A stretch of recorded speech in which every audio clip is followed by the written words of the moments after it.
Noong Mayo 1933, kinuha ng gobyerno ng Soviet ang 6,000 tao mula sa Moscow at Leningrad, mga intelektual, kriminal at walang trabaho.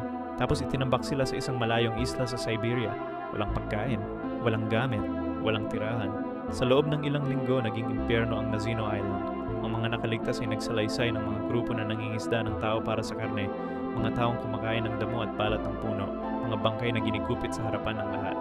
Ang mga gwardiya sa kalapit na isla ay nakakarinig ng sigawan sa tubig araw at gabi. Pagkatapos ng 13 linggo, 2,000 na lang ang natira. Mga payat na payat, baliw na. Marami ay kumain na ng laman ng tao para mabuhay. Sinulat ng secret police sa kanilang report, Impyerno sa lupa. Tinago ng gobyerno ang lahat ng records ng 60 taon.